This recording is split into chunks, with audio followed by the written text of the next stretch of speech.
ನಮ್ಮೆಲ್ಲರ ಬಯಕೆ ಏನು ಗೊತ್ತಾ? ಸನ್ಮಾನ್ಯ ಡಿ.ಕೆ. ಶಿವಕುಮಾರ್ ಅವರು ಬಹಳ ಅಭಿವೃದ್ಧಿ ಅಧಿಕಾರರಾಗಿ ಬೆಂಗಳೂರು ರಾಜ್ಯದ ಎಲ್ಲ ಜನರಿಗೆ ಉದ್ಯೋಗ, ವರಮಾನ, ಜೀವನ ಎಲ್ಲವನ್ನೂ ನೀಡ್ತಾ ಇದೆ. ಹಾಗಾಗಿ ಈ ನಗರವನ್ನ ಇನ್ನೂ ಹೆಚ್ಚು ಫಲದಾಯಕವನ್ನಾಗಿ ಮಾಡಬೇಕು, ಶ್ರೇಷ್ಠವಾಗಿ ಮಾಡಬೇಕು, ಸಮೃದ್ಧಾಯಕವಾಗಿ ಮಾಡಬೇಕು ಅಂತೇಳಿ ಬಹಳ ಪಣ ತೊಟ್ಟು ಹಗಲು ರಾತ್ರಿ ಕೆಲಸ ಮಾಡ್ತಾ ಇರ್ತಾರೆ.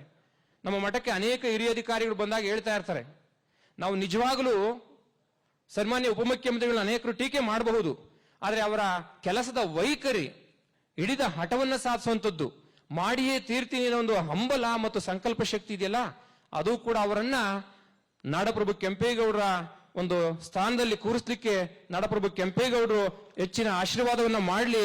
ಅವರು ಈ ನಾಡಿನ ಪ್ರಭುಗಳಾಗಿ ಮುಂದಿನ ದಿನಗಳಲ್ಲಿ ಈ ರಾಜ್ಯವನ್ನು ಮುನ್ನಡೆಸಿ ಜಗತ್ತಿಗೆ ಮತ್ತಷ್ಟು ಹೆಚ್ಚು ಶಕ್ತಿದಾಯಕವಂತ ಬೆಂಗಳೂರಿನ ನಿರ್ಮಾಣ ಮಾಡಲಿ. ಈಗಾಗಲೇ ಅವರು ಪ್ರಾಜೆಕ್ಟ್ಸ್ ಹೇಳಿದ್ರು. ಇವತ್ತು ನಾಡಪ್ರಭು ಕೆಂಪೇಗೌಡರ ಭವನವನ್ನು ನಿರ್ಮಾಣ ಮಾಡೋ ಸಂದರ್ಭದಲ್ಲಿ ಅವರು ಮಾತಾಡ್ತಾ ಇದ್ರೆ ನಾನು ಗಮನಿಸ್ತಿದ್ದೆ. ಅವರು ಮಾತುಗಳು ಹೃದಯದಿಂದ ಬರ್ತಾ ಇತ್ತು.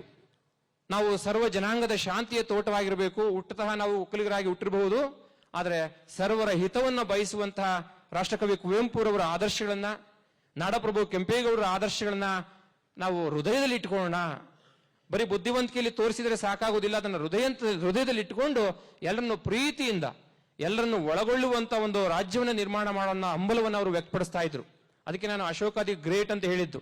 ಅಶೋಕ ಸಾಮ್ರಾಟ ಈ ರಾಷ್ಟ್ರದ ಧರ್ಮವನ್ನ, ಈ ರಾಷ್ಟ್ರದ ಸಹಿಷ್ಣುತಾ ಧರ್ಮವನ್ನ, ಬೌದ್ಧ ಧರ್ಮ ಇರಬಹುದು, ಆದರೆ ಶಾಂತಿಯ ಧರ್ಮವನ್ನ, ಸರ್ವರ ಹಿತವನ್ನ ಕಾಪಾಡುವಂತಹ ಒಂದು ಶ್ರೇಷ್ಠ ಸಂಕಲ್ಪವನ್ನ ದೇಶಾದ್ಯಂತ ಮಾಡಿದ್ದೇನಪ್ಪ ಅಂದ್ರೆ, ಆಚಾರಕ್ಕೆ ಅರಸನಾಗು, ನೀತಿಗೆ ಪ್ರಭುವಾಗು, ಮಾತಿನಲ್ಲಿ ಚೂಡಾಮಣಿಯಾಗು, ಕೆರೆಯಂ ಕಟ್ಟಿಸು, ಬಾವಿಯಂ ತೋಡಿಸು, ಶೃಂಖಲೆಯಂ ಬಿಡಿಸು ಅನ್ನುವ ಭಾವನೆಗಳನ್ನ ಇಟ್ಟುಕೊಂಡು ಹೇಗೆ ಅವರು ಸಾಮಾನ್ಯರಿಗೆ ಕುಡಿಯುವ ನೀರಿನ ಕೇಂದ್ರಗಳನ್ನ, ಅನ್ನ ದಾಸೋಹ ಛತ್ರಗಳನ್ನ, ವಿಶ್ರಾಂತಿ ಗೃಹಗಳನ್ನು ನಿರ್ಮಿಸಿಕೊಟ್ಟಿದ್ರು.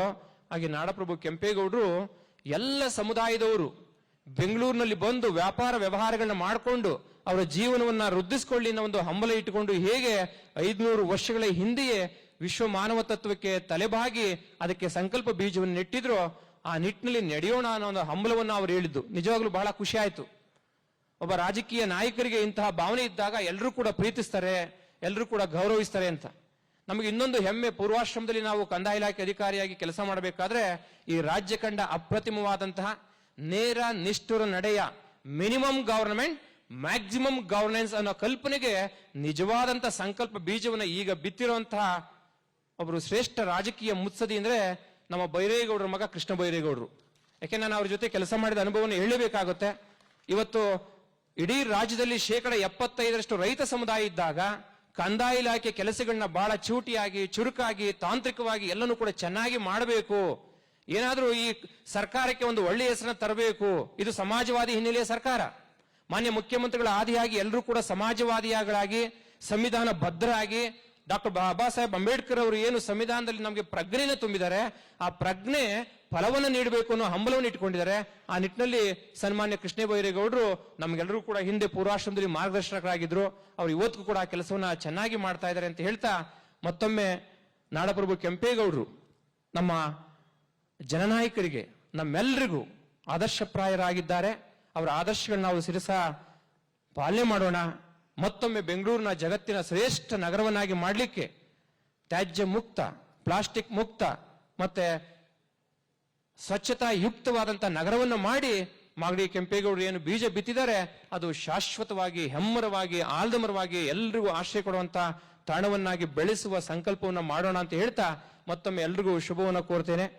ಜೈ ಶ್ರೀ ಗುರುದೇವ್.